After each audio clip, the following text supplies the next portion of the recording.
Bom dia, pessoal. Aqui é o Cubas de novo. Espero que vocês tenham ficado com saudades de mim, ou não, talvez vocês vão ficar com saudades da professora Ana agora, mas eu voltei agora e eu vou dar mais 3 aulas de física para vocês até o final do ano, que é do conteúdo de óptica e de ondas. Então, nós teremos 2 aulas de óptica, óptica geométrica, e uma aula de ondas. Aí depois chega o fim do ano e vocês entram de recesso e depois nós voltamos no ano que vem para fazer uma revisão geral e vocês irem bem preparados para a prova do Enem.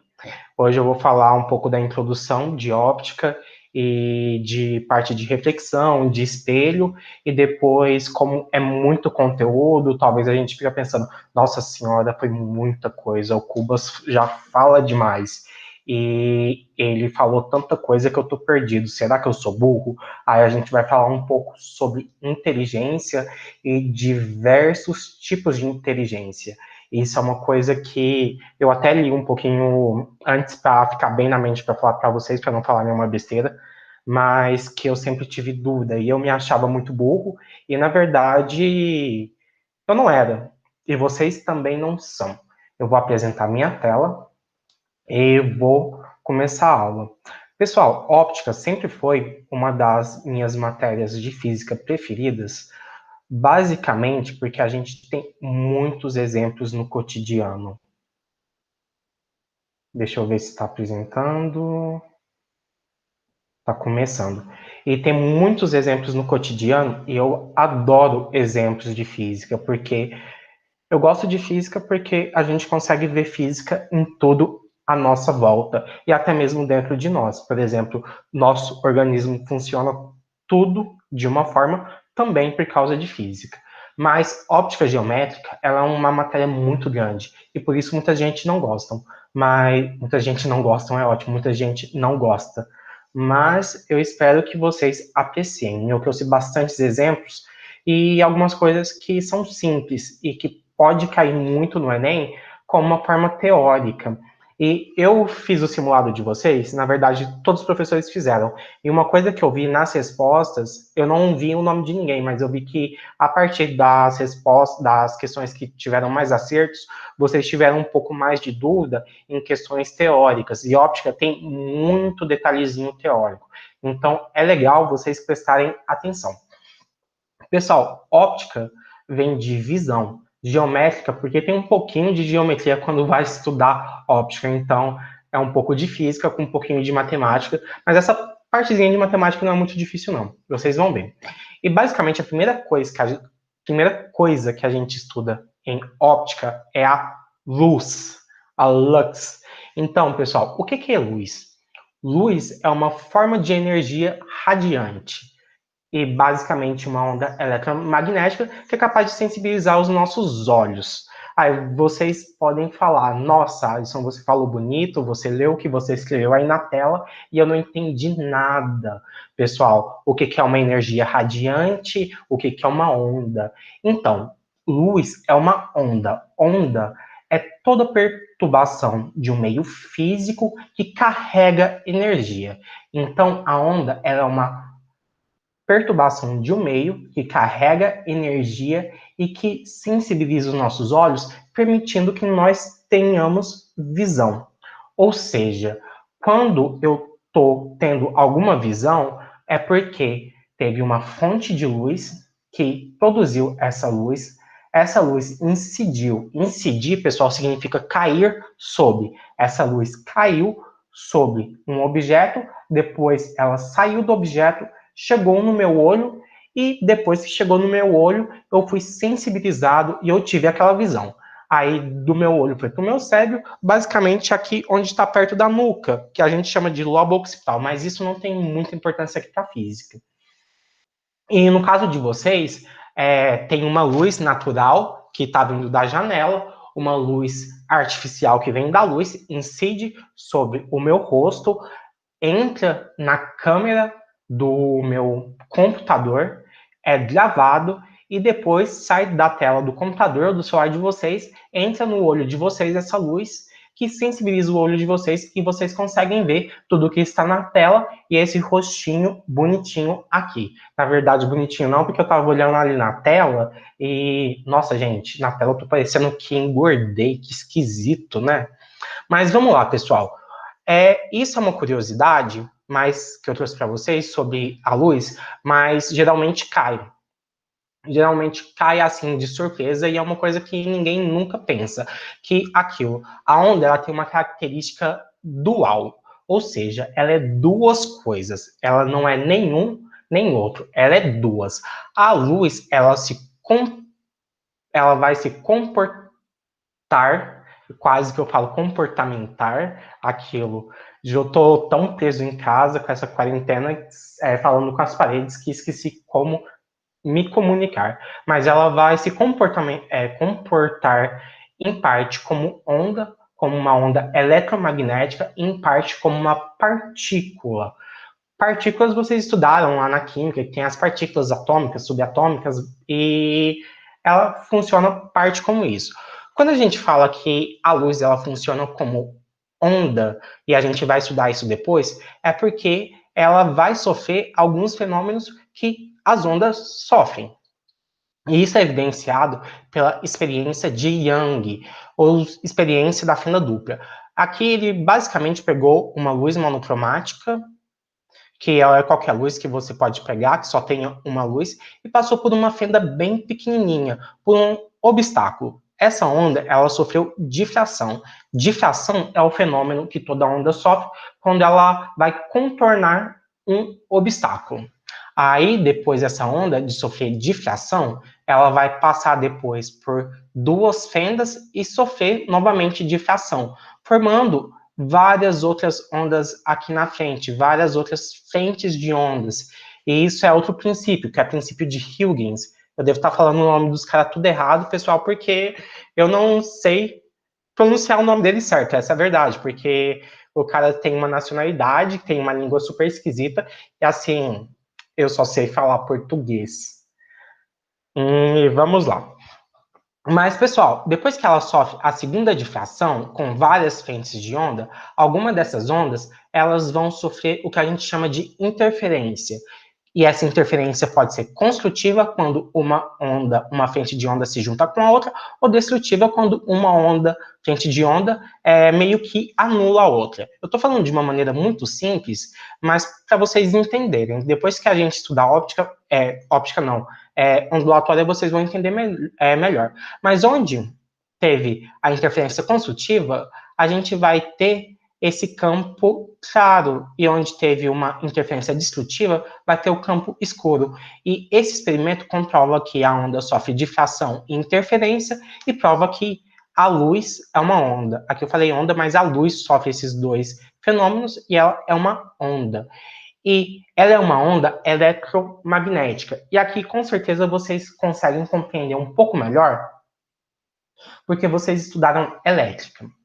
O que é uma onda eletromagnética? Aquela onda que não precisa de um meio material para se propagar. Ela consegue se propagar tanto onde tem meio material, como o nosso ambiente, que possui ar, quanto no espaço, que não possui um meio material. Mas uma onda eletromagnética é formada pela oscilação de um campo elétrico e de um campo magnético. O nome já fala, eletromagnético. Vocês estudaram em elétrica que quando eu tenho uma carga, ela forma um campo elétrico. Quando essa carga se movimenta, esse movimento provoca uma indução eletromagnética, causando um campo eletromagnético. Quando eu tenho a oscilação do campo elétrico com o campo magnético, eu tenho uma onda eletromagnética. Mas isso a gente vai ver depois. E, pessoal, vocês lembrar, o importante de lembrar é que a onda, que a luz ela funciona como onda por causa da experiência de Jung, mas ela também funciona como partícula, e a explicação é o efeito fotoelétrico. E o que é esse efeito? Basicamente, aqui eu tenho a luz, ela geralmente a gente representa como uma reta, mas ela não é uma reta. Ela é formada por vários pacotinhos de energia.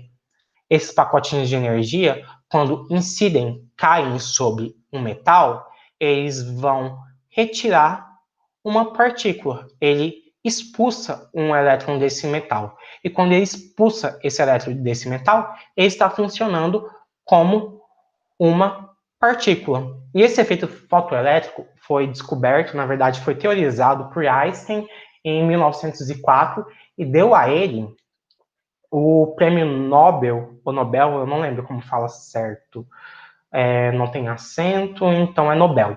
É o prêmio Nobel de 1923, que foi pelo efeito fotoelétrico. Muita gente acha que o Einstein ganhou o prêmio Nobel devido à teoria geral da relatividade, porque é a teoria mais interessante, a teoria mais famosa, mas na verdade foi por causa do efeito fotoelétrico.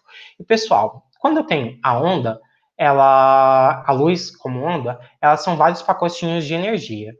Esses pacotinhos de energia, ele vai ter uma energia resultante, que eu consigo calcular. Energia igual constante de Planck vezes a frequência da onda. Para eu pegar e retirar esse elétron, tirar esse elétron de uma placa de energia, eu tenho que ter uma energia mínima. Eu estou falando que eu estou tão preso de casa que eu não estou conseguindo pronunciar direito mais as palavras, mas ele precisa de uma energia mínima para retirar esse elétron. Essa energia mínima é chamada de energia de ligação ou função trabalho. Se essa energia que o fóton tem for menor que a energia da função trabalho, ele não consegue retirar esse elétron. Se ela for igual, ele vai retirar esse elétron. E se essa energia for maior que a energia da função trabalho, vai retirar esse elétron e esse elétron vai ter uma energia cinética, que é aquela energia que os corpos têm. Os corpos têm quando está em movimento muito maior. Então, aqui basicamente eu tenho que a energia antes a minha luz tinha vai ser igual à energia de ligação que ele gasta para tirar o elétron, mais a energia cinética. Isso era uma equação, na verdade, uma relação que caía muito em alguns vestibulares, como o vestibular da UFO. Eu nem sei como que tá a bagunça do vestibular da UFO, se vai ser, se vai ter, se não vai ter. Depois vocês me digam aqui no comentário, aqui embaixo no YouTube. Eu sempre leio os comentários. Brincadeira, gente. Eu nunca entrei no YouTube para assistir minhas aulas. Eu odeio a minha voz gravada.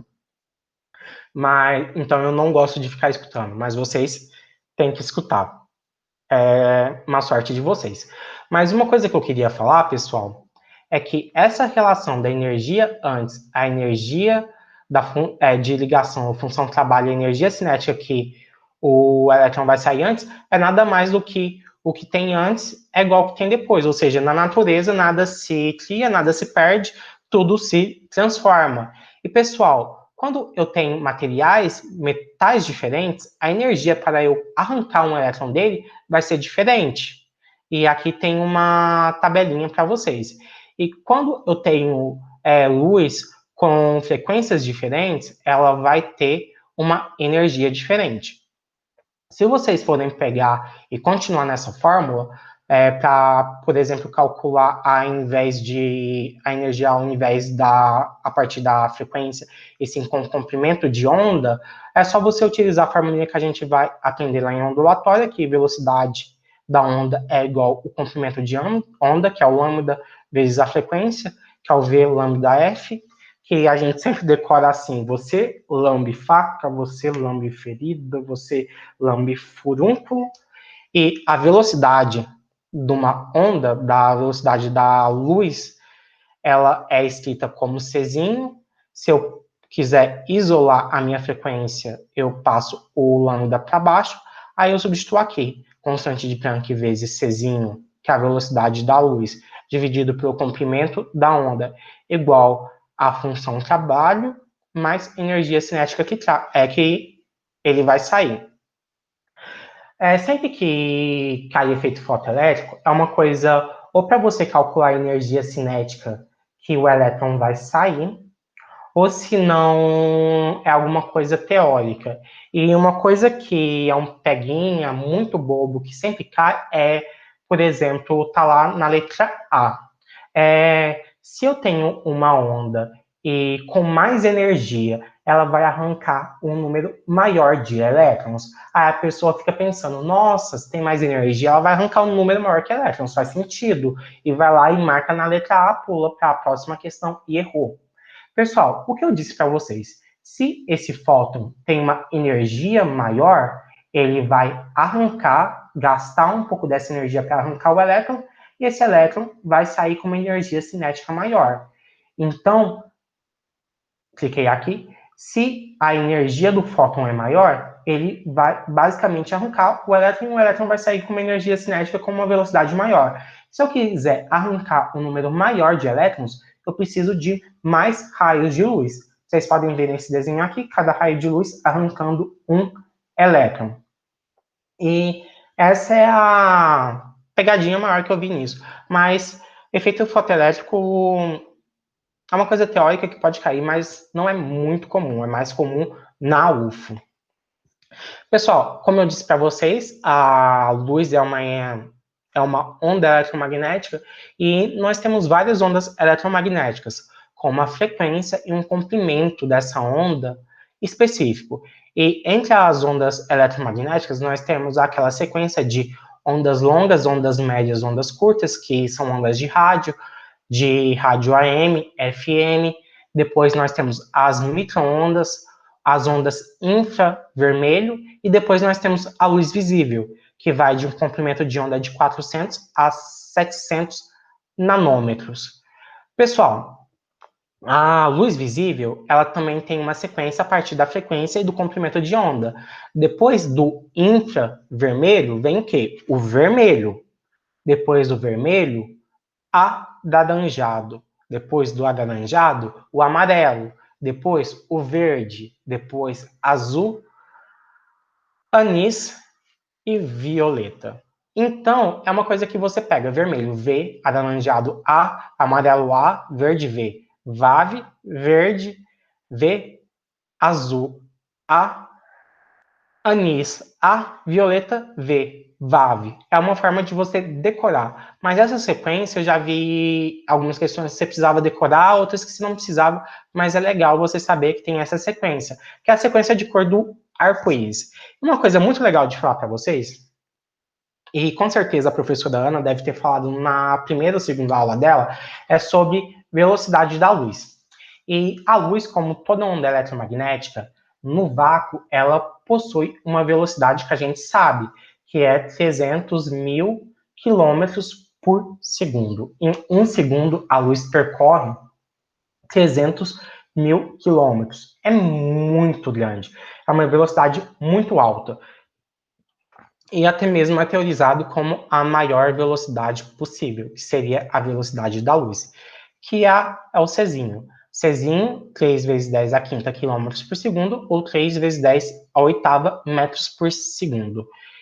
E aqui é a mesma, basicamente, é essa mesma tabela, só que uns desenhos diferentes que eu trouxe, mas que a onda magnética tem essa velocidade, que é o importante.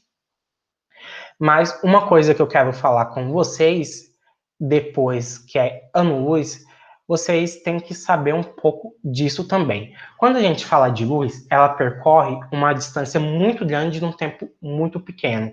Essas distâncias muito grandes para percorrer, elas estão aonde? Elas estão no espaço. O espaço é muito imenso. Pessoal, eu vou desativar a notificação do meu celular para não fazer barulho. Eu tinha esquecido, desculpa. Mas o espaço é muito imenso, então a gente não utiliza uma mesma grandeza de medida como quilômetros para ele. Geralmente a gente vai utilizar a unidade astronômica. E a unidade astronômica é basicamente a distância entre o Sol e a Terra, que é basicamente aproximadamente 150 milhões de quilômetros, ou 149, 527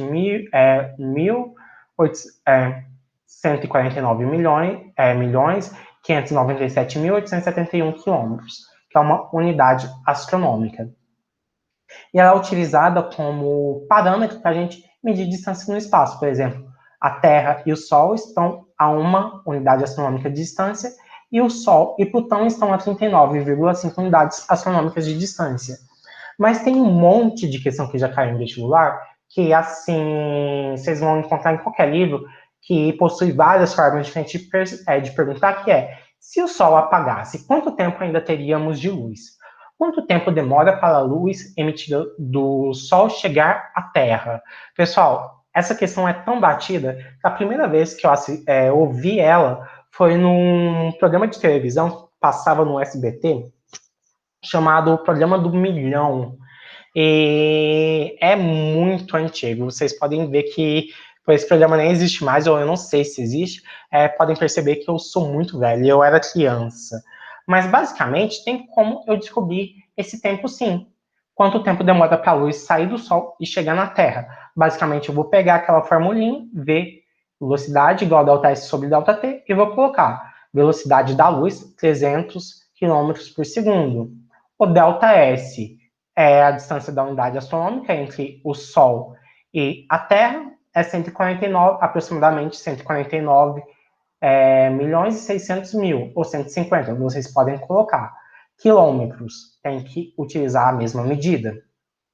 Se eu passar dividindo isso, vai dar 496,67 segundos. Tá, pessoal, mas não vai estar aquela resposta lá em segundos. Geralmente eles colocam uma parte em minutos e depois em segundos. Aí, se eu quiser segundos passar para minutos, eu divido por 60. Dá 8,27 minutos. Então, é 8 minutos mais um pouquinho. Aí depois eu pego isso e multiplico por 60 para saber quantos segundos.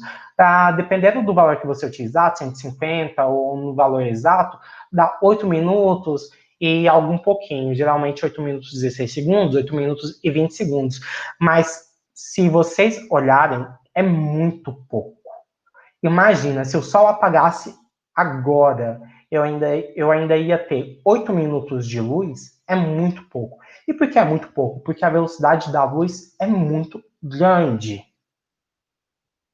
E outra coisa que eu quero falar para vocês é sobre ano-luz, que a professora Ana deve ter falado, mas ano-luz, pessoal, é uma medida de distância. É a distância que a luz percorre durante um ano no vácuo. Ou seja, a luz no vácuo ela percorre uma distância muito grande e essa distância durante um ano percorrida é ano-luz. E como que eu descubro qual que é o valor dessa distância?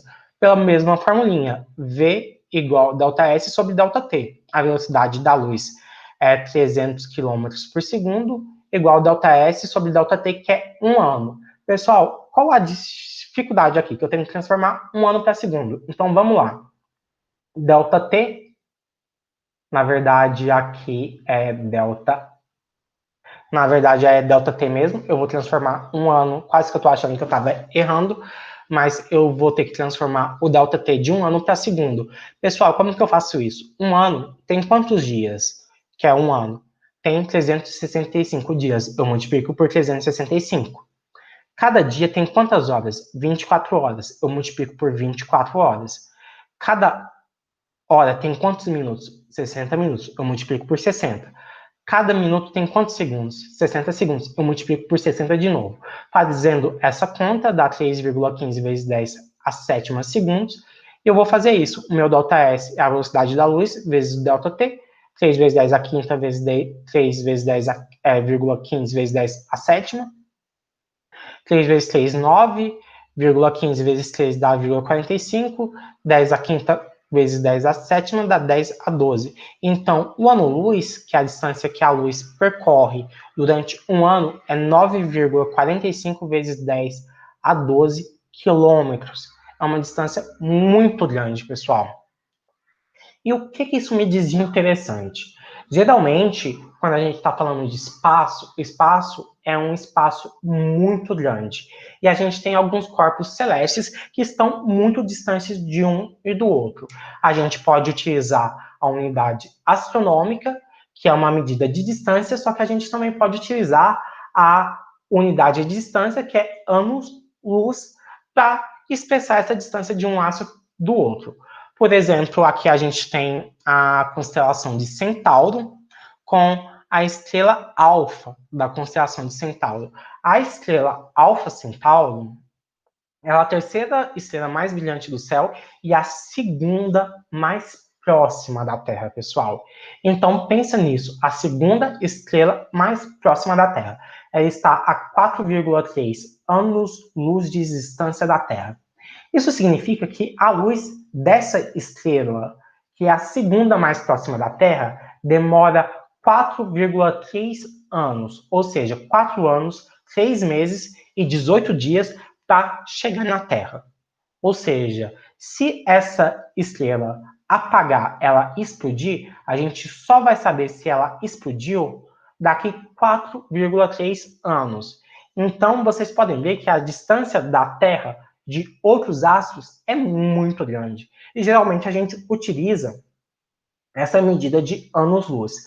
Uma coisa muito interessante seria se existisse vida inteligente numa galáxia muito distante e eles fossem muito mais inteligentes que a gente, conseguissem produzir um aparelho que captasse a luz da Terra e olhassem como que é a vida aqui na Terra, a luz que chegou nessa galáxia muito distante seria uma luz que foi produzida e emitida há muitos anos-luz atrás.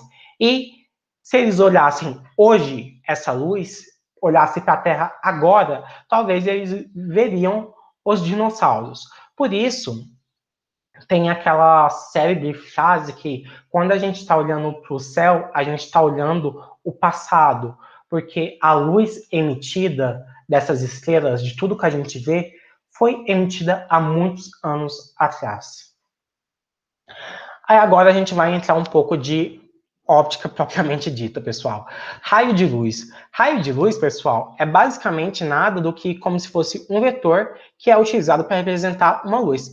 É uma linha orientada que possui uma direção, por exemplo, aqui uma direção que seria oblíqua, e um sentido. Aqui o sentido estaria para sudeste. Eu sou péssimo em pontos cardeais, mas se eu não me engano é sudeste mesmo. E, pessoal, depois de raio de luz, que é uma representação de um raio de luz, de uma onda que vai mostrar a propagação da luz, nós temos os conjuntos desses raios de luz, que é o feixe de luz, o pincel de luz. E o pincel, ou feixe de luz, é qualquer conjunto de raio de luz, e esses raios de luz, eles podem ter uma propagação com um formato. Dessa forma, a gente fala que um feixe de luz ele pode ser divergente, quando os raios de luz saem só de um ponto e estão divergindo, pessoal. Divergir significa afastar. Quando está divergindo, afastando de um único ponto, esse feixe de luz é divergente e os raios de luz divergem de um ponto, eles se afastam de um ponto. Eu tenho aqui um feixe paralelo, em que os raios de luz são paralelos, e eu tenho o feixe de luz convergente. Vocês conseguem ver que o feixe de luz, os raios de luz, estão saindo desse objeto e estão convergindo. Convergir é juntar para um ponto. Então, eles estão se encontrando nesse ponto. Aqui, basicamente, é o que eu falei, que a gente tem tipos de feixe de luz, o cilíndrico, o paralelo,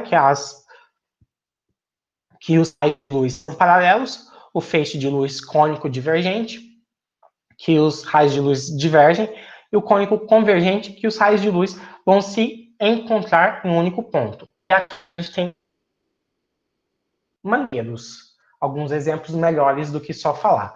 Pessoal, aqui o cilíndrico paralelo, eu posso exemplificar com aqueles raios laser, basicamente aquele laser que uma criança compra e fica atormentando um amiguinho, ou fica tentando colocar lá no olho, e lá no olho, pessoal, é perigoso, pode danificar a retina, a pessoa pode ter algum problema de visão depois, então não façam isso, e se o seu priminho pequeno estiver fazendo, toma da mão dele. Seja aquele primo chato mesmo, porque ninguém merece criança chata.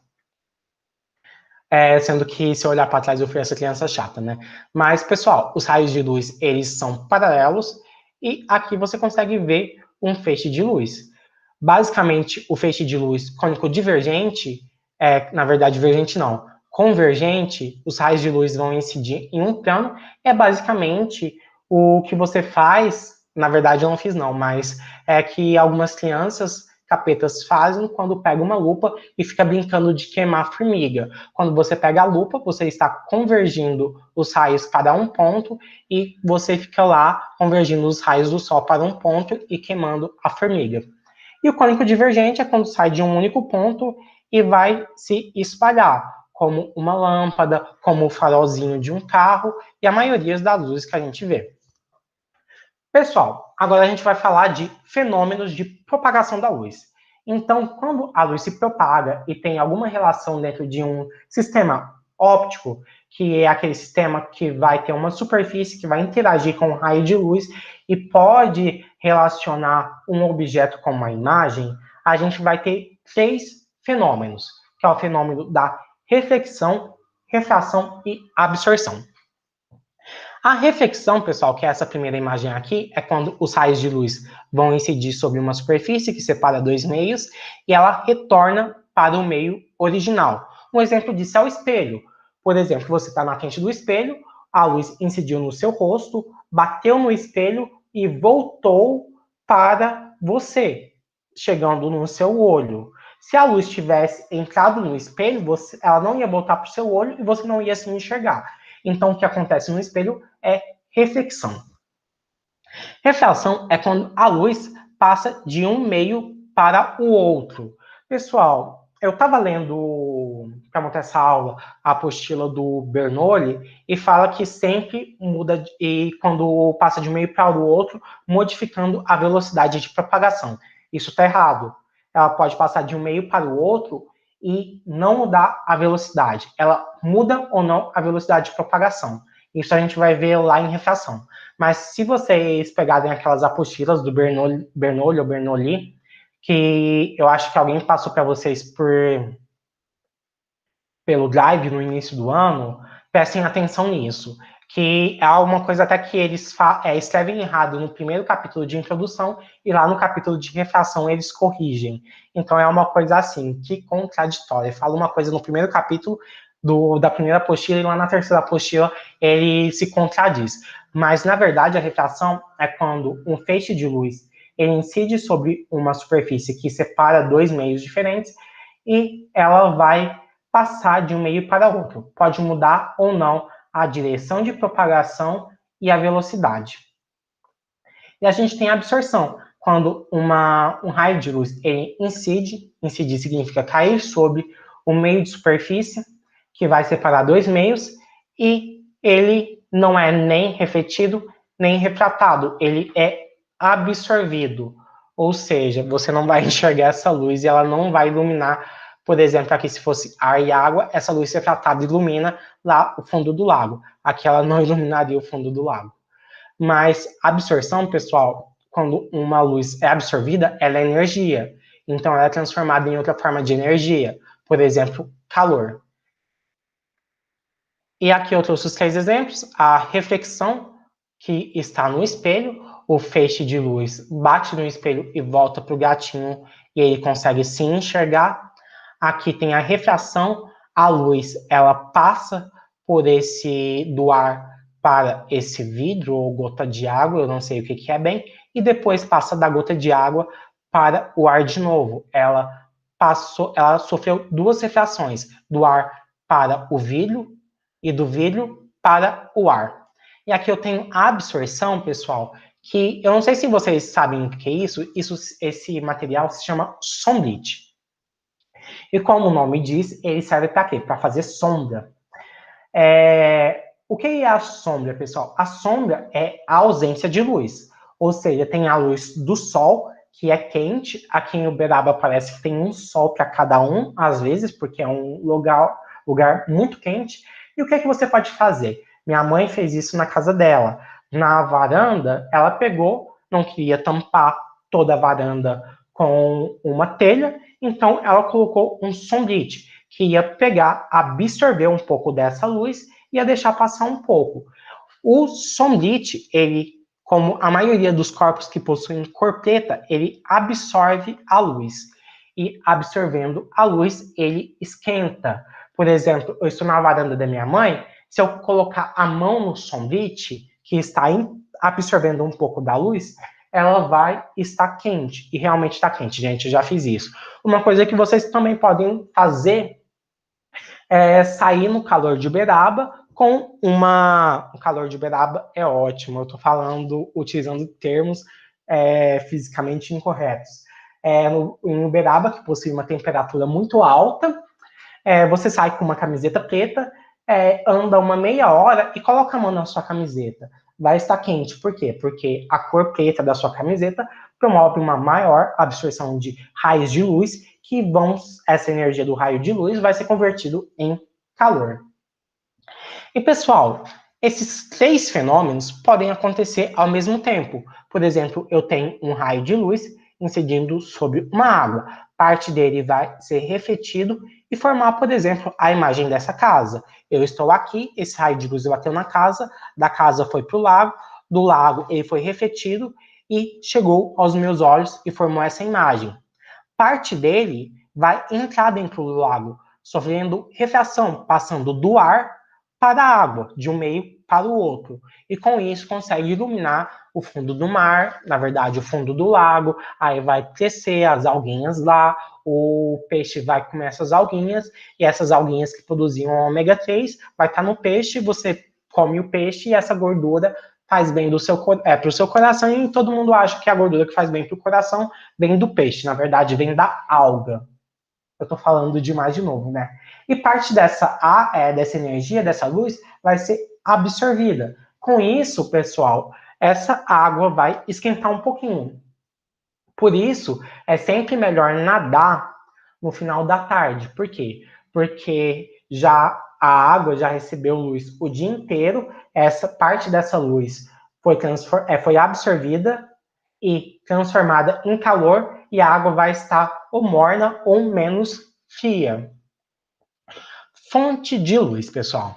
Fonte de luz é basicamente qualquer corpo ou quaisquer corpos que conseguem, são capazes de emitir luz. Essa luz pode ser deles, que eles produzem, como o Sol, como as estrelas, ou uma luz refletida. Por exemplo, o Sol, as estrelas, a lâmpada, que é uma luz que ela produz, ou uma luz refletida, como a Lua. A Lua, pessoal, ela não produz luz própria, ela reflete a luz do Sol. Ela só tem luz porque é a luz do Sol refletida. Se o Sol apagar, depois de 8 minutos e 20 segundos, a gente não enxerga a luz do Sol e a gente nunca mais vai enxergar a luz da Lua. Outros planetas a gente também só consegue ver porque eles estão refletindo a luz do Sol. Eles não possuem luz própria. Eles são uma fonte de luz, mas não emitem luz própria. E eu trouxe aqui, pessoal, explicadinho, o que vai ter os exemplos depois. Mas vamos ler. É horrível quando alguém coloca um slide cheio de informação. Eu odeio. Mas eu acho que assim ficou mais didático para vocês terem os exemplos depois. Só vou beber um pouco de água, pessoal. Pessoal, a primeira classificação de fonte de luz que eu vou trazer é quanto à natureza, em que essa fonte de luz pode ser primária, que são os corpos luminosos, que são os corpos que produzem luz, eles emitem luz própria, e a secundária, ou corpos iluminados, que eles refletem a luz de uma fonte de luz primária. Eles refletem uma luz não própria. A luz primária, que é os corpos luminosos que emitem uma luz própria, pode ser subclassificada em incandescente ou luminescente. A incandescente, ele produz luz própria em altas temperaturas. O exemplo disso é o Sol, que a gente, quando vê uma imagem do Sol, vê uma coisa muito próxima de uma bola de fogo, então deve ser bem quente. As estrelas, que o Sol é uma estrela, então as estrelas funcionam da mesma forma, eles emitem luz a partir de um processo de fusão de átomos. Eu acho que a gente já falou disso em alguma aula. Se não falou, foi no ano passado que eu falei com os alunos, eu devo ter trabalhado isso com eles. Mas as estrelas funcionam igual ao Sol, em altas temperaturas, e a lâmpada incandescente, a acesa, que é aquela lâmpada de filamento que, se você colocar a mão nela, ela vai estar quente. E, pessoal, aqui, sempre que vocês tiverem alguma questão falando quais são as fontes de luz própria, tiver lá luz incandescente, tem que ter a palavra acesa. Por quê? Porque se a luz estiver apagada, ela não está emitindo luz. Aí ela é uma fonte de luz secundária. É meio que aquela física, algumas vezes, ela tem que ser bem detalhada. É aquele mesmo cuidado que você tem que ter quando está falando de resistor, que aí vocês pensam, resistor é todo o aparelho elétrico que transforma energia elétrica em energia térmica exclusivamente. Aí coloca lá, chuveiro, aí você pensa, chuveiro é um resistor, transforma energia elétrica em energia térmica que esquenta a minha água, mas tem que estar escrito chuveiro elétrico. Aqui, lâmpada, tem que estar escrito lâmpada acesa. Então, fonte de luz primária emite luz própria, incandescente em altas temperaturas, e a luminescente, ao contrário, em baixas temperaturas. A gente tem aquela luz que eles chamavam antes de luz fria, que é a lâmpada fluorescente, mas vamos aqui. A fonte de luz primária luminescente, ela subdivide mais uma vez, que é a fonte de luz fluorescente e fosforescente. A fluorescente emite luz própria na presença de um excitante. Por exemplo, eu tenho a lâmpada fluorescente, que é aquela lâmpada que tinha uns tubinhos, que o pessoal chamava de lâmpada fria, que ela vai emitir luz própria quando ela tem um excitante, que é energia elétrica, quando está ligada, e ela emite a baixas temperaturas. Lâmpada fluorescente acesa. Lâmpada de LED, então, pessoal, também é fluorescente. Ela emite luz própria em baixas temperaturas quando está acesa. Outros exemplos é o neon, o xenon. E a segunda subclassificação é a fonte de luz primária, luminescente, fosforescente, que ela emite luz própria mesmo na ausência de um excitante. O exemplo clássico é interruptor de tomada e o mostrador de alguns relógios analógicos. Pessoal, não sei se acontece na casa de vocês, quando vocês desligam a luz e está tudo escuro num quarto, o interruptor da lâmpada fica um pouquinho aceso, fica um pouquinho emitindo um pouquinho de luz. Não tem nenhuma energia fazendo o interruptor lá produzir essa luz própria, mas ele está emitindo. Então, esse interruptor de luz, ele é uma fonte de luz primária, luminescente, fosforescente. E isso acontece porque ele absorve energia da luz que incide nele durante o dia e libera durante a noite. Isso a gente vai comentar o porquê depois. E aqui eu tenho as fontes de luz secundárias, ou corpos iluminados, que refletem a luz de outra fonte de luz primária, ou basicamente que é uma luz não própria. Aqui eu tenho uma lâmpada apagada, a Lua, que vai refletir a luz do Sol, os outros planetas, se eu consigo ver, que reflete a luz do Sol também. E eu tenho a estrela d'alva. Aí vocês podem falar, Alisson do céu, Cubas, você está fundindo os meus neurônios, porque você falou que estrela era uma fonte de luz primária e incandescente porque funciona em altas temperaturas. Mas, pessoal, a estrela d'alva é o planeta Vênus, então ele não emite luz própria, funciona como os outros planetas. Aí você vai me perguntar, mas é um planeta, por que chama estrela d'alva? Porque a primeira vez que o pessoal viu isso, eles não sabiam que era um planeta e achavam que era uma estrela e dão o nome de estrela d'alva. E ficou. Em alguns vestibulares isso cai. Então, se tiver estrela, fonte de luz primária incandescente. Se for estrela d'alva, é uma fonte de luz secundária porque é um planeta. E aqui, pessoal, tem os exemplos. Fonte de luz primária. Se ela é incandescente, alta temperatura. A lâmpada de filamento, que é quente, o sol, outras estrelas. Se ela é luminescente, é baixa temperatura. Se é baixa temperatura e está acesa só quando tem um excitante, por exemplo, a lâmpada Fluorescente, o LED e o neon é fluorescente. Se ela continuar acesa mesmo sem um excitante, é fosforescente. Por exemplo, esses relógios que ficam brilhando no escuro, aqueles Starfix, que são desenhos que geralmente as meninas pegam no teto do quarto, também pode ser os meninos que pegar, se for o que ele quiser, né? E fica brilhando à noite. E por que brilha quando está no escuro, pessoal? Porque quando eles estavam durante o quando esses objetos estavam recebendo luz, eles receberam energia e lá no átomo deles, os elétrons, eles passaram de uma camada menos energética para uma mais energética, fazendo o salto quântico. Aí à noite, sem essa fonte de luz excitando, esse elétron, ele vai voltar para a camada com uma menor quantidade de energia. E a diferença de energia ele vai emitir na forma de luz. Basicamente, pessoal, essa sequência crescente de energia é aquela sequência de Linus-Pauling, e esse modelo atômico que vai explicar as fontes de luz primária, luminescente, fosforescente, é o modelo de Bohr, o Bohr. Eu não sei como pronunciar direito, como vocês pronunciam, como o professor de química falou para vocês, mas esse modelo atômico que explica tudo. E as fontes de luz secundária, uma lâmpada desligada, se ela estiver desligada, ela vai só refletir luz, uma luz que não é própria, então é uma fonte de luz secundária. A Lua, que vai refletir a luz do Sol, e os outros planetas. Aqui Vênus, que é a estrela d'alva. E, pessoal, as fontes de luz também podem ser classificadas quanto à sua dimensão.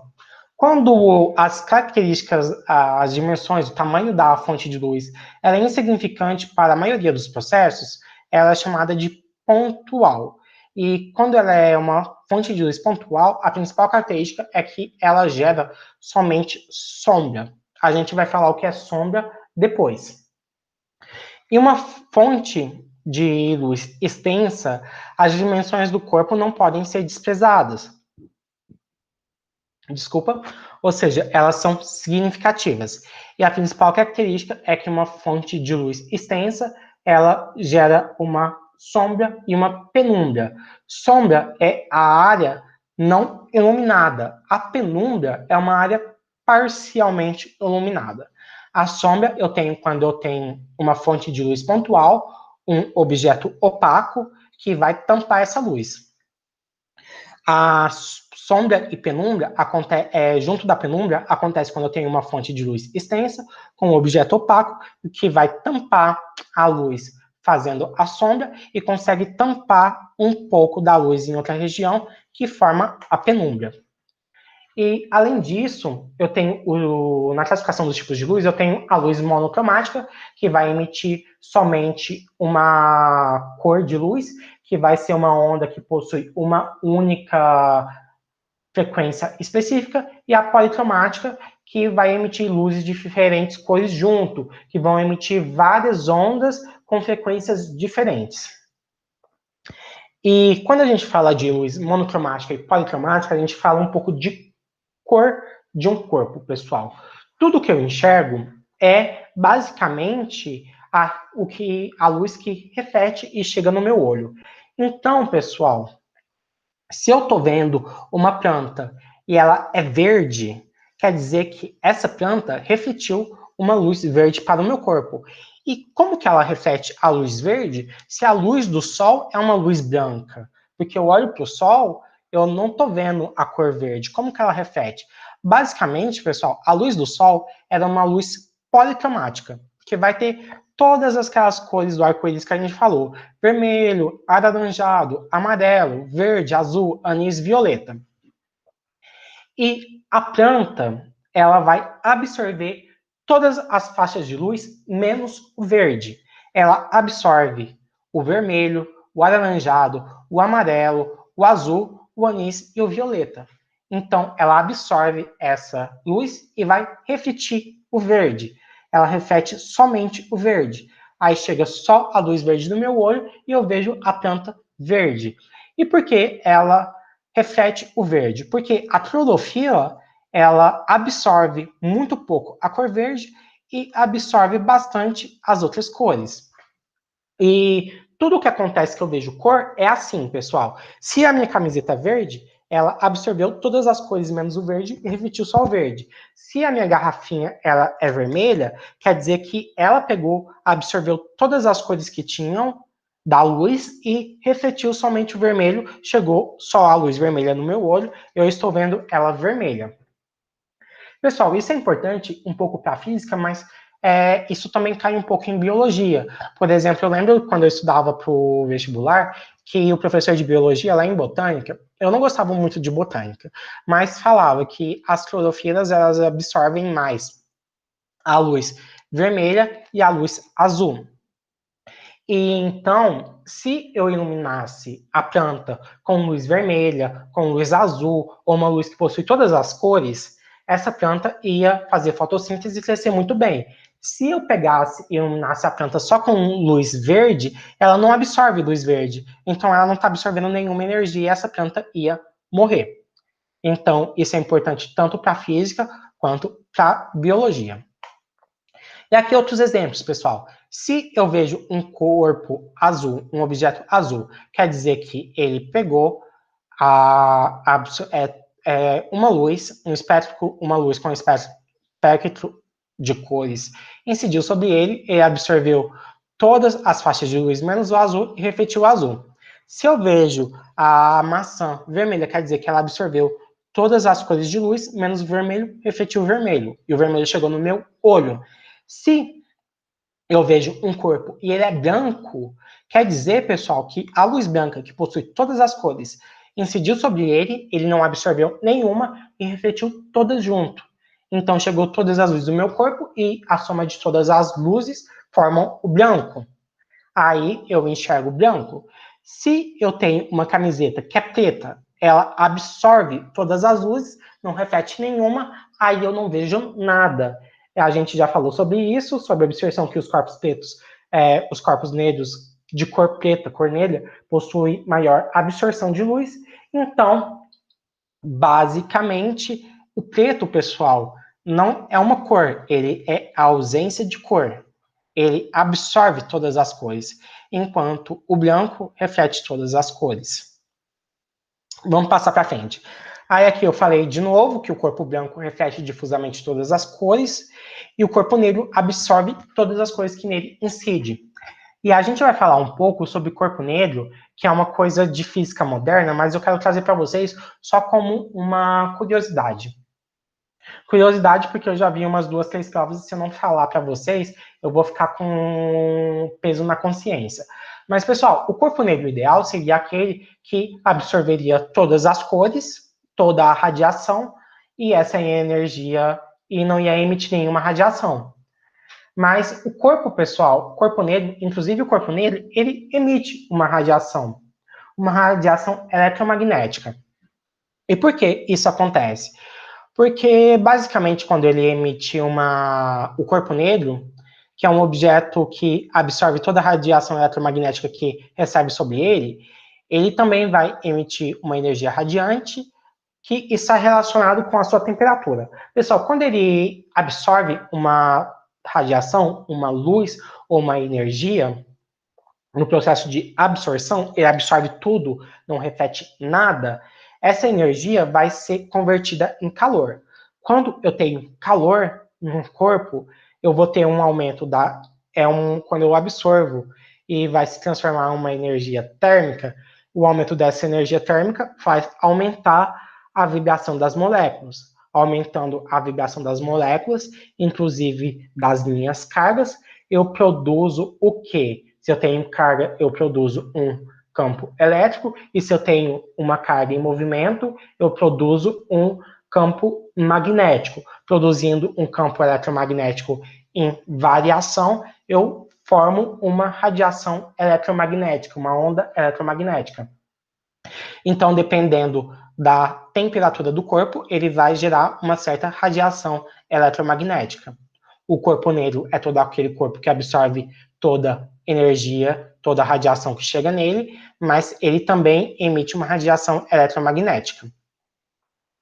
E os exemplos mais interessantes é um forno de uma siderúrgica, que, por exemplo, ele está esquentando, esquentando, esquentando, esquentando, esquentando, mas a partir de uma temperatura ele solta uma luz. Por quê? Porque está muito quente, as moléculas vão se movimentar muito, se movimentando muito, vão formar, vai ter cargas se movimentando, produzindo um campo magnético, um campo elétrico, que vai formar a minha radiação eletromagnética. A mesma coisa acontece com a lâmpada de filamento. Eu tenho o efeito Joule. Com certeza vocês aprenderam isso na primeira aula de elétrica. O que é o efeito Joule? Quando eu tenho a corrente elétrica, eu tenho o movimento ordenado de elétrons.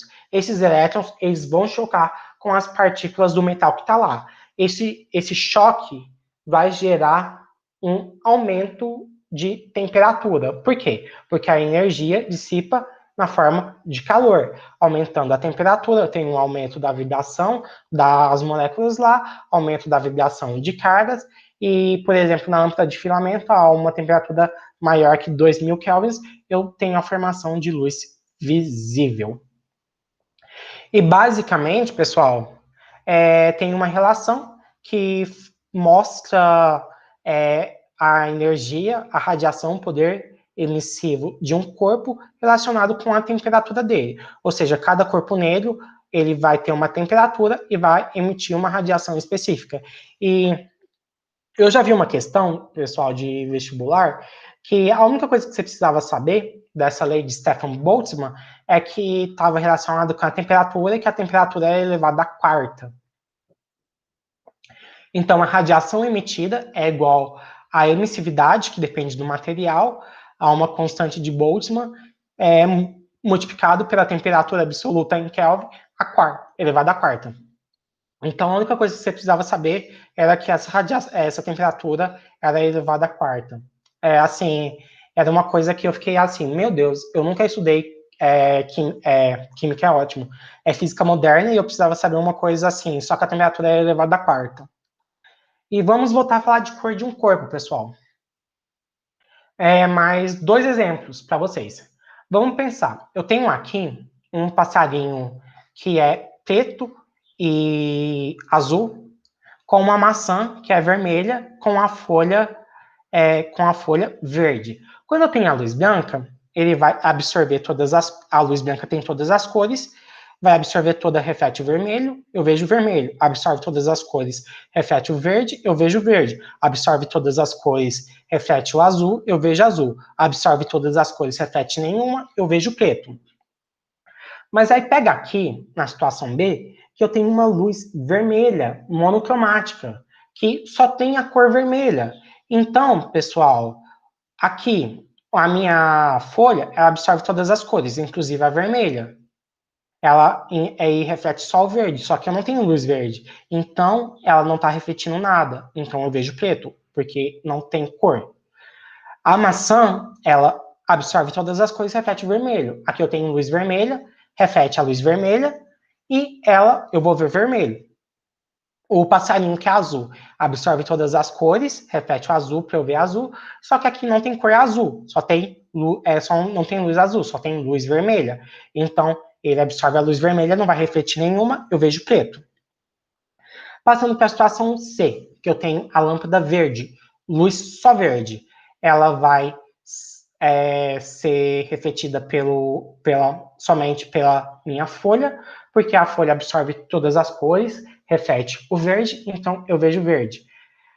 A maçã absorve todas, inclusive o verde, e reflete só o vermelho, mas não tem luz vermelha, então ela não vai ter luz vermelha para refletir, então eu vejo preto. O passarinho absorve todas as cores, reflete só o azul, então ele absorve o verde, mas eu não tenho luz azul para ele refletir, então ele não reflete nenhuma cor, então eu vejo preto. E aqui, quando eu tenho a luz azul, monocromática azul, eu vou ver somente a parte azul do passarinho, porque ele absorve todas as cores e reflete só o azul. Aqui, como eu só tenho cor azul, ele reflete. Os outros componentes absorvem todas as cores, e a maçã, ela reflete o vermelho. A folha reflete o verde, só que como eu não tenho nem cor vermelha nem cor verde para esse refletir, eles não vão refletir nenhuma, eu vejo preto. Então, eu tenho essas situações de uma luz policromática com uma luz monocromática que geralmente cai no vestibular. E é uma questão que geralmente o pessoal erra. E uma questão batida que era desse jeito era com a bandeira do Brasil. E por que eu coloquei a bandeira do Brasil? Porque é uma questão muito batida, que já caiu várias vezes.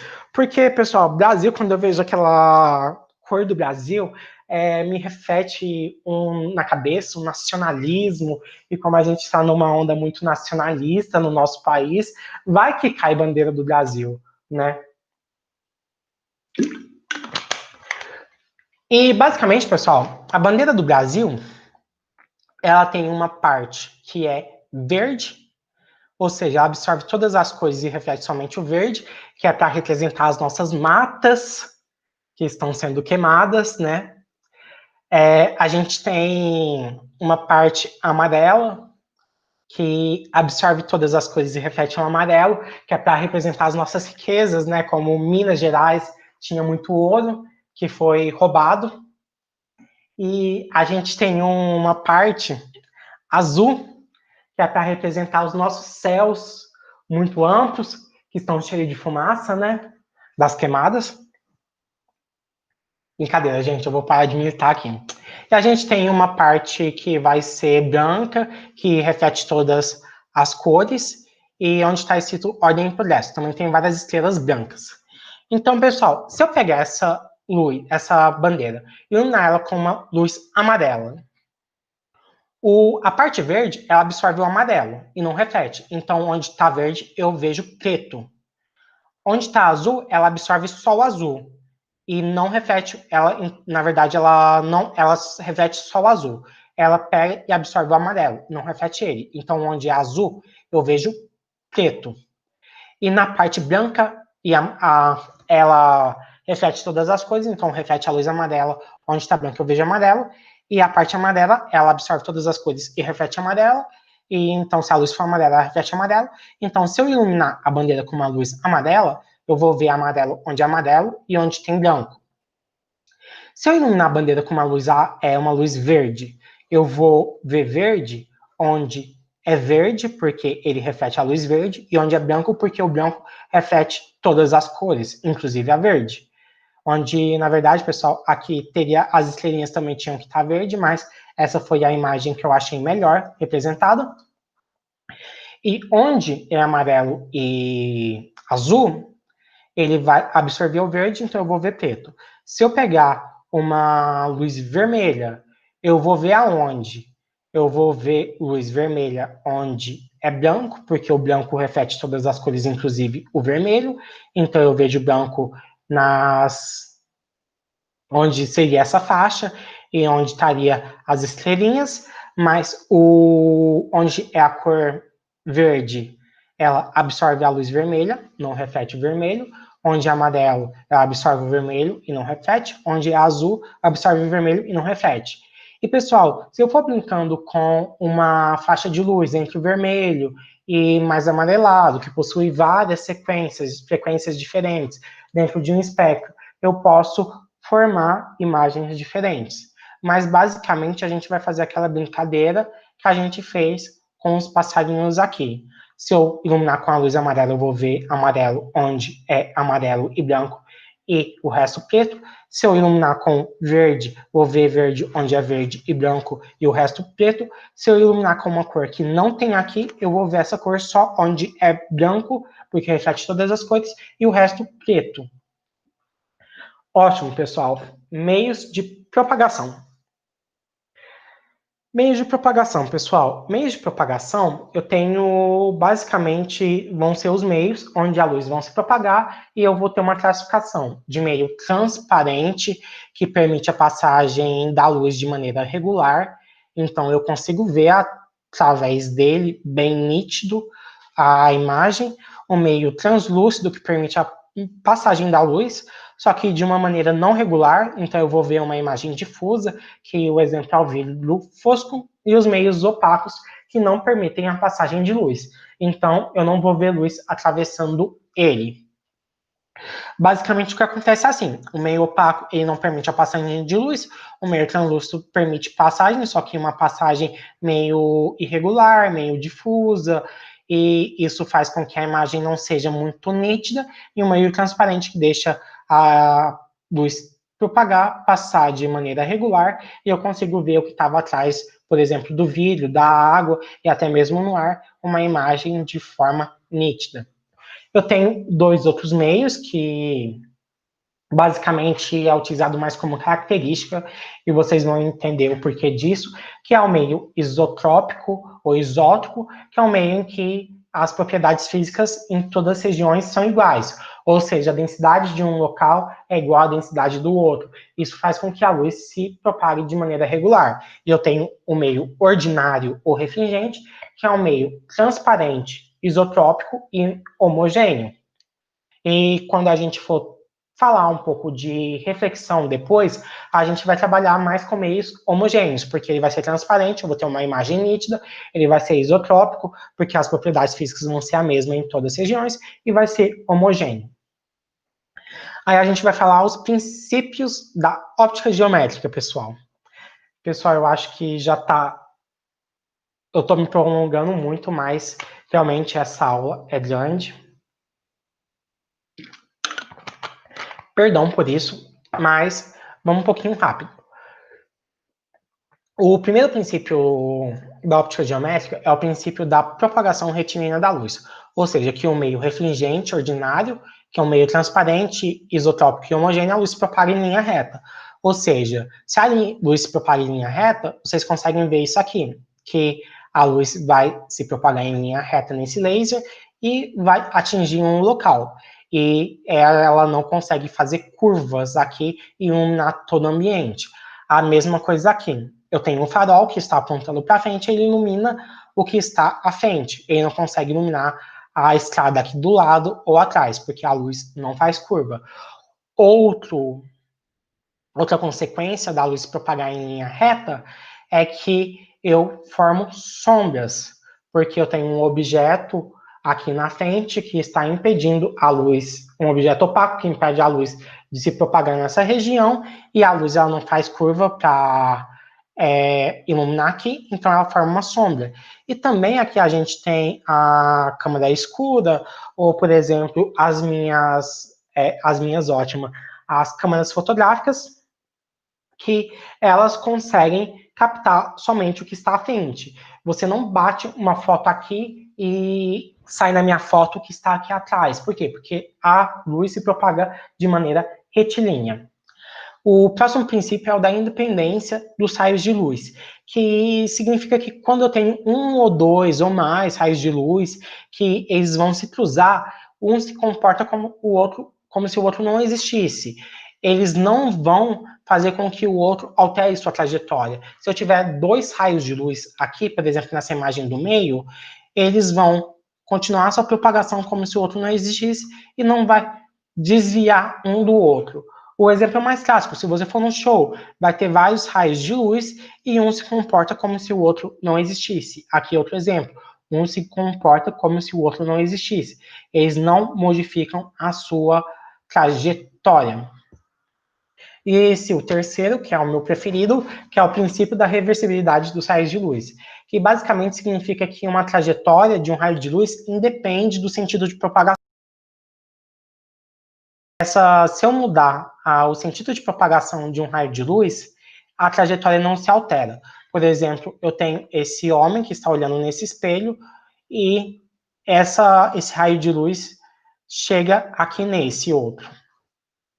E esse homem, ele tá vendo esse carinha aqui de cima. E, pessoal, se esse homem tá vendo esse carinha aqui de cima, tem raios de luz que está fazendo o mesmo caminho inverso, saindo desse homenzinho aqui de baixo, batendo no espelho e chegando aqui em cima, e esse homenzinho também consegue ver esse. Um exemplo clássico é quando você está num carro olhando lá no retrovisor. O motorista, ele olha para o retrovisor, consegue ver a pessoa que está lá atrás, a pessoa que está lá atrás consegue ver também o motorista lá na frente. Por quê? Porque trajetória independe do sentido de propagação. Ou seja, a trajetória do raio de luz que sai do motorista e chega no homem lá atrás e ele consegue ver o motorista é a mesma do raio de luz que sai do carinha lá de trás, do passageiro, chega no, bate no retrovisor e chega no motorista. Apesar do sentido de propagação ser diferente, a trajetória é a mesma. E a gente vai falar das consequências da propagação retilínea da luz. Basicamente, eu tenho a... Nossa, só um momento, gente.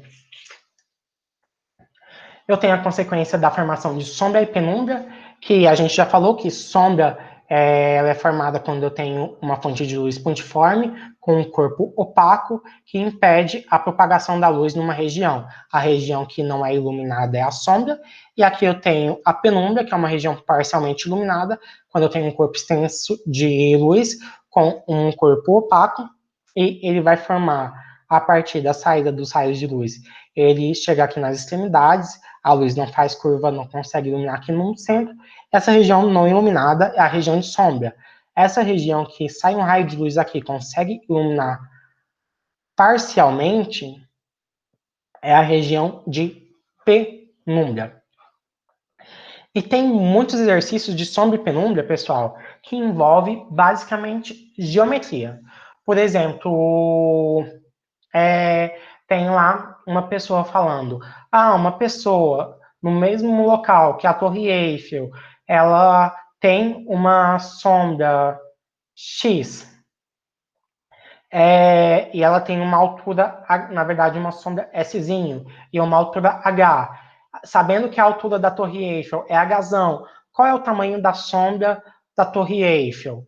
Ou talvez aqui, outro exemplo, eu tenho um homem de 1,60 de altura. Poderia ser, eu tenho 1,61 de altura, 1,61,5. A gente tem que contar cada parte de centímetro. Ele tem 1,60 de altura. A sombra dele formada no chão é de 60 centímetros. Eu tenho um prédio que tem uma sombra de 5,4 metros. Qual é a altura do meu prédio? Pessoal, basicamente, o que vocês vão ver é que esses triângulos que vão ser formados, eles vão ser semelhantes. Você vai fazer, achar esse valor que está pedindo por semelhança de triângulo. Então, você vai fazer Hzão por Hzinho igual sombra grande sobre sombra pequena. Então, um exemplo seria aqui, para achar o desse prédio. A altura do prédio, Hzão, sobre a altura da pessoa, 1,6, igual sombra do prédio, que é 5,4, sobre sombra da pessoa, 0,6. Por que eu não coloquei 60? Porque eu estou usando em metro, eu tenho que usar em metro. Então, a altura do prédio, eu faço essa conta, 5,4, passo 1,6 multiplicando, 1,6 vezes 5,4 dividido por 0,6. Basicamente, isso dá 14,4. Sempre que você pega essas contas em física, dá para fazer de uma forma fácil. Por exemplo, 5,4 dividido por 0,6 é o mesmo que 54 dividido por 6, que dá, se eu não me engano, 9. Então, 9 vezes 1,6. 9 vezes 1, 9. 9 vezes 6, 5,4. 9 mais 5,4, 14,4 metros. Então, é umas contas que, assim, pode demorar, mas se você quiser fazer de cabeça, dá para fazer rápido. Aí você vai me falar, nossa, Alisson, fazer esse exercício de sombra, por semelhança de triângulo, é fácil. Mas e se for uma sombra com um objeto circular que forma uma sombra, uma área circular? Você vai fazer a mesma coisa, pessoal. É o objeto pontiforme, um anteparo, com uma sombra. Se você cortar esse cone, vai formar um cone. Se você cortar no meio, forma dois triângulos. Aqui, uma fonte de luz, o objeto que tem um diâmetro, a sombra que tem um diâmetro. Aqui eu formo um triângulo pequeno com um triângulo maior. Toda essa parte rachurada é a da sombra, e foi difícil fazer essa rachura, pessoal. Então, deem like no vídeo. Assim, aquela pessoa aprendendo a ser youtuber, deem like, se inscrevam no canal, compartilhem, comente aqui embaixo. Ai, gente, isso é ridículo. Não sei como os youtubers fazem isso, né? Acabei de fazer. E eu tenho a altura desse triângulozinho pequeno e a altura desse triângulozinho grande. Eu vou achar o diâmetro dessa sonda por semelhança de triângulo. Então, eu tenho o triângulozão com uma altura Hzão sobre o triângulozinho, altura Hzinho, diâmetro do triângulo grande, Dzão, sobre o diâmetro do triângulo pequeno, Dzinho, Hzão sobre Hzinho, Dzão sobre Dzinho. Tá, aí eu achei, por exemplo, o meu Dzão, mas ele quer a área da sombra, ele não quer o diâmetro. Se você tem um diâmetro, você divide por 2 e acha o raio, com o raio você acha a área da sombra, que é πr ao quadrado. Tem uma piada de matemática que é muito muito feia. Assim, eu vou tentar lembrar e daqui a pouco eu falo para vocês. Na verdade, eu acho que eu lembrei. Qual a área que possui mais moleque, mais criança? É a área de um círculo, porque a área dela é pirraio ao quadrado. Pirraio, pirralho. Vocês entenderam? Muito ruim, né? Pessoal, a segunda consequência da propagação extinta da luz é eclipse. E, basicamente, pessoal, eclipse é quando eu tenho a ocultação total ou parcial de um astro colocando outro na frente. Eu tenho o eclipse solar, em que o Sol vai sumir. Por que o Sol some? Porque a Lua entra na frente. A Lua vai estar entre o Sol e a Terra, formando uma sombra, e onde tem a sombra, eu tenho um eclipse total do Sol, que eu não vejo nada do Sol, onde eu tenho uma área de penumbra, eu tenho um eclipse parcial do Sol. Eclipse lunar, a Lua vai ser ocultada, a Lua some. Por quê? Porque a Terra está na frente da Lua, ou seja, a Terra está entre o Sol e a Lua, a Terra vai formar uma sombra na frente da Lua, e onde tem a sombra da Terra vai ser um eclipse lunar total. Quando a Lua estiver passando pela área de penumbra, vai ser um eclipse lunar parcial. E eu tenho um eclipse especial, quase que eu falo especial, que é o eclipse anular ou anelar, que é quando a Lua está um pouco mais afastada da Terra. Ele é um eclipse solar, ou seja, a Lua tampa o Sol, só que a Lua está um pouco mais afastada da Terra e vai formar essa imagem, que é como se fosse um anel de fogo, que é o que eles chamam eclipse solar com anel de fogo, que tem essa representação. Que vocês podem ver que aqui um eclipse normal vai ter uma formação de uma sombra que chega na Terra, onde eu formo um eclipse total, e o Sol vai ser totalmente oculto. Quando a Lua está um pouquinho mais distante da Terra, eu vou formar um cone de sombra, e que passa um pouco de luz. Então, eu vou ter uma área de penumbra, essa parte de sombra, e um cone um cone de sombra que aqui deixa passar a luz que estava aqui e vem para esse lado, deixa passar um pouco da luz que estava aqui e vem para esse lado, e com isso forma o meu anel de luz em volta é ótimo, em volta do meu Sol, que é o que eles chamam de anel de fogo. Pessoal, eu já vi umas 3 questões de vestibulares que a única coisa que você precisava saber do anel do eclipse anular era que a Lua estava mais afastada da Terra. Só isso. E outra consequência as fases da Lua. São as fases da Lua. E basicamente, pessoal, como todo mundo deve saber, as luas possuem fases que se repetem a cada 28 dias. Então, a lua, quando ela é vista da Terra, está refletindo a luz do Sol, e ela pode ser vista quando tem quase nada, que é a lua nova, quando está aumentando a lua crescente, eu vejo a lua toda, a lua cheia, e quando ela está reduzindo, lua minguante. Pessoal, e assim, basicamente, quando a lua está na frente do sol, eu não vejo nada, estou vendo essa parte aqui que não está sendo iluminada, que está refletindo aqui na Terra, a lua está nova.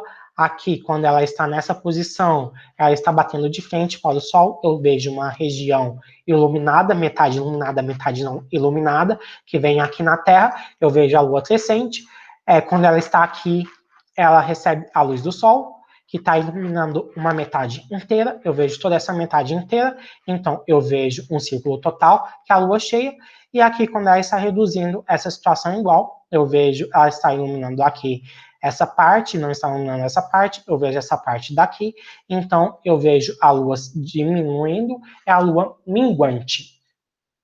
E quando eu vejo essas posições, pessoal, eu consigo perceber que alguns tipos de eclipse, eles vão acontecer numa fase da lua específica. Por exemplo, quando eu tenho a lua, um eclipse que acontece na lua nova, esse eclipse é solar, porque a lua nova, ela está entre a Terra e o Sol. Quando eu tenho a lua entre a Terra e o Sol, ela é um eclipse solar. Da mesma forma que quando o Sol, a Terra está entre a Lua e o Sol, eu tenho um eclipse lunar. Ou seja, quando eu tenho um eclipse, eu tenho que ter a minha Terra numa posição específica, a minha Lua numa posição específica, e o eclipse solar vai ser sempre com a Lua nova e o eclipse lunar sempre com a Lua cheia.